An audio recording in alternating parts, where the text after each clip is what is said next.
Hi everybody, it's me Lagar Laxon, also known as Chino and Artie. I'm back again doing an unboxing review of Spider-Man.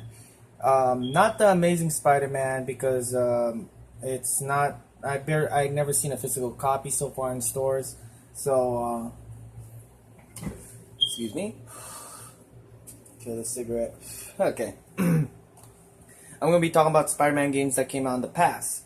The first Spider-Man game I ever owned was this one Spider-Man game that came out on PlayStation.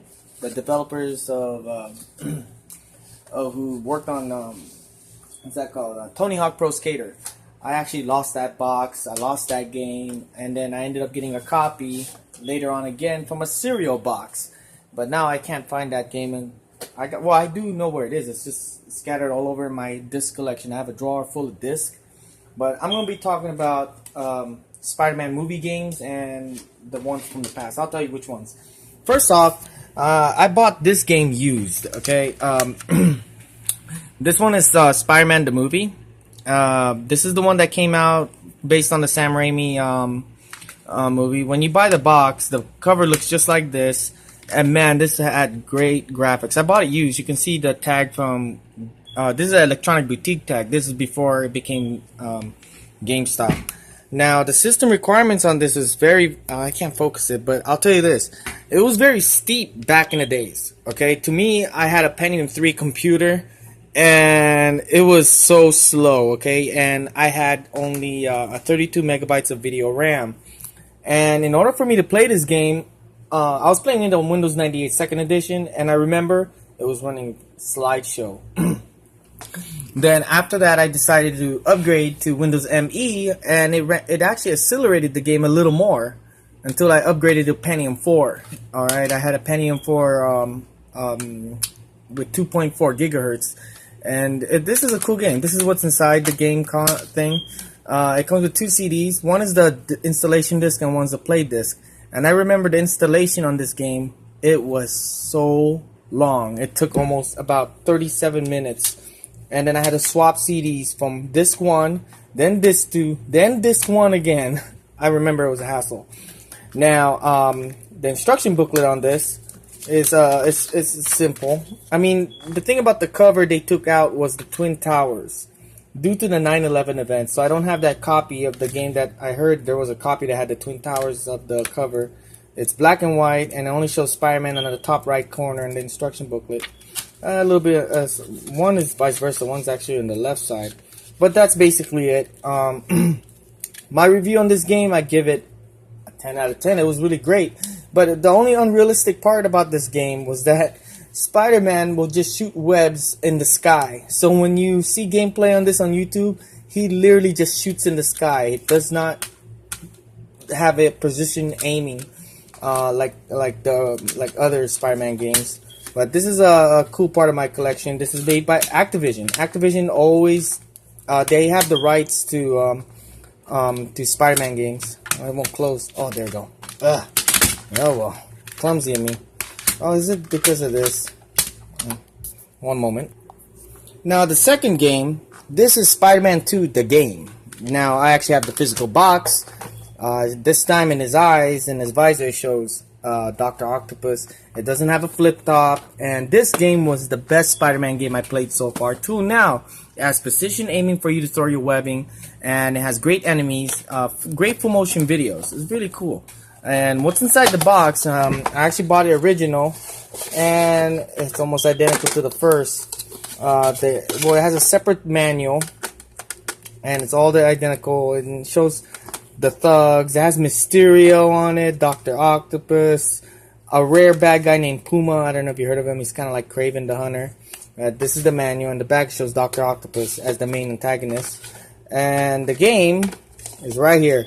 Only one CD. Thank God it's one. Is it a DVD-ROM? No, it's still a CD-ROM.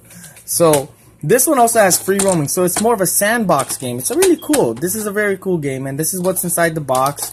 And also when I open it, because the manual is separate, this is just a paper sleeve cover. And let's talk about the back. The back, it shows Dr. Octopus and Spider-Man swinging, and it actually shows a new enemy, which is not really new to me. It's Mysterio, special effects villain. That's what I call Mysterio, is Mr. Special Effect Villain. But this is actually one of the best Spider-Man games so far because it's actually a sandbox game. But it's really cool. I even have it for PlayStation 2. Then they came out Spider-Man 3, the game. This game is, look at this, the cover was just simply black and red because that's what his costume is based on from the movie. Every hero has a dark side, and it doesn't really expose Venom, because that time they promoted Venom, but really teasing him. I remember all the advertising, but they didn't really show him. He didn't really have that much screen time. But what's in the box? Because this game was really panned by critics, the PC version. Because one, during its release, this game was still choppy, even on top of the line PC. Back then, I had a GeForce 9800. It was still running choppy. I don't get it. And it had a frame lag for some reason until they finally patched it up. And it's a PC DVD. Now it's a DVD-ROM. It's only one CD. It has a separate manual. There's a sleeve. And right here is the manual, and it's very thin. It's not as thick as the second game, nor the first. And that's what's inside it. Right here, it's all identical cover, and it's all black and white. It doesn't show that much. It doesn't show any pictures. It's just pure text. It just shows webbing background, and it's just text. Controls is the same as the first two games. Oops, dropped it. The cool part about this game, it also has Bruce Campbell in the background, tutoring you on the tutorial gameplay. Yeah, Bruce Campbell. If you know him, he's the guy from Evil Dead. Then they came out with this one, Ultimate Spider-Man. I bought this at a discount. I bought this at the store called Pick and Save. But now the store is called Big Lots. So if you live around where I live at, or I don't know what region, if they have Big Lots, that's a great store to buy PC games. I bought this for only $3.99. Ultimate Spider-Man. It's more cartoonish. It's not based on the movie. It's based close to it's based on the Ultimate Spider-Man series comic book.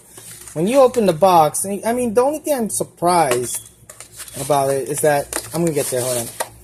Look at this. It's a big, thick disc 1, disc 2, and disc 3. It came with 3 CDs. I was like shocked about this. I was like, whoa. And oh, I dropped it. Okay.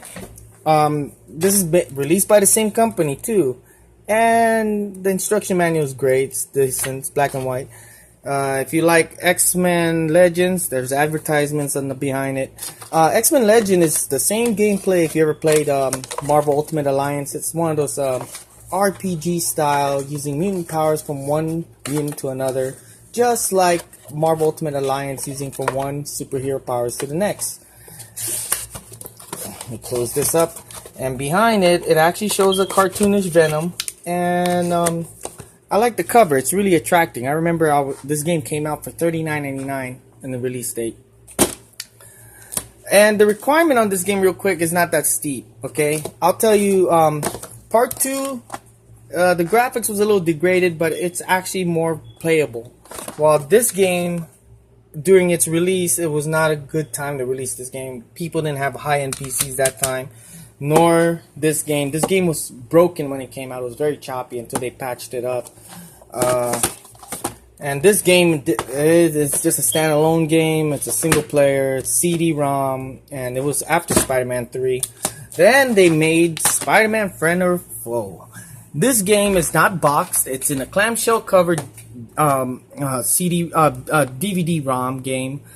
Games for Windows. And let me tell you, anything with this logo on top has the worst DRM. You have to have a Windows Live account and all that. And now they got patches so you can run the game standalone. This game was actually lesser requirements because it's more for kids. Well, this is for mature gamers. But this game is actually, you can actually play this on your laptop. The graphics is decent.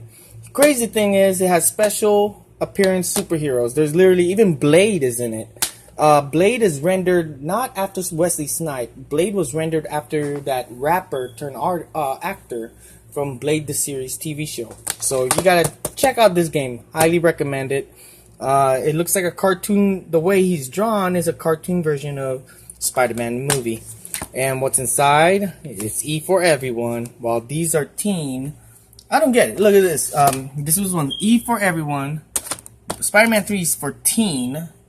This one's for everyone. Spider-Man 2. And Ultimate Spider-Man is for teen, 13 and up. And this is what's inside, friend or foe.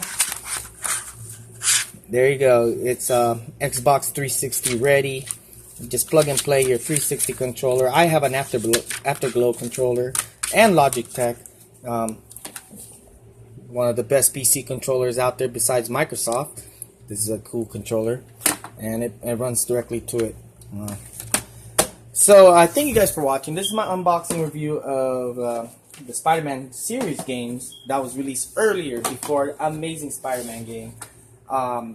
What's gonna be the next level for Spider-Man now? Because I played Spider-Man, Amazing Spider-Man games via digital download. It's really steep. If you have a dual graphics card, that's the only way to play it. But I'm playing the game on 1080p, but it's still good. It's a decent game. But what's the next step for Spider-Man since the new Homecoming is coming out? I mean, I wonder about that movie, okay? Because the new Spider-Man movie is really making me think, because it's more towards Iron Man, giving him his costume, and that's not how the comic book worked. It's a completely different kind of story. I mean, it actually shows Spider-Man with his wings, because if you look at the Amazing Spider-Man comic book, the first time he appeared, it showed him with his spider wings, you know, and also his spider signal from his belt. So, and it's saying that Tony Stark developed his suit when Spider-Man developed it. I don't know. See, this Iron Man, the video game for PC. I'll make a review about this later on. But what I'm trying to say is I don't really approve about the new story about that Spider-Man movie, Homecoming, because it's saying that Tony Stark is the one who developed the suit for him. In the comic book, if you're a really retro comic book guy, Spider-Man made his suit because he was a wrestler. Okay, he was wrestling. He became a wrestler to make money. And after that, you know, he regret for letting a criminal who was robbing the promoter of that wrestling place where he was working at. That was the same guy the guy who robbed that place is the same guy who killed Uncle Ben. Yeah, so it was not Sandman. No, Sam Raimi in the first film shows the real true origin. He became a wrestler and this and stuff. Then the Amazing Spider-Man, I understand it's a new movie. They got to show a different origin because they got to show something new. So then after that, it became a true Spider-Man movie because Spider-Man uses web shooters. You know that it's not organic from him. He developed it on himself. In the Amazing Spider-Man movie, he was using parts from Oscorp. It's really a messy story. I mean, I don't know how many reboots they're doing. Okay, Spider-Man already went through Spider-Man, and then they made it to 3 trilogies. Then they made Amazing Spider-Man. It went to 2 sequels. Now they're making Spider-Man Homecoming. I mean, it's gonna make me go pay to go watch it. I got nothing against it. I mean, man, it's something new always. I mean, they already had rebooted The Punisher twice.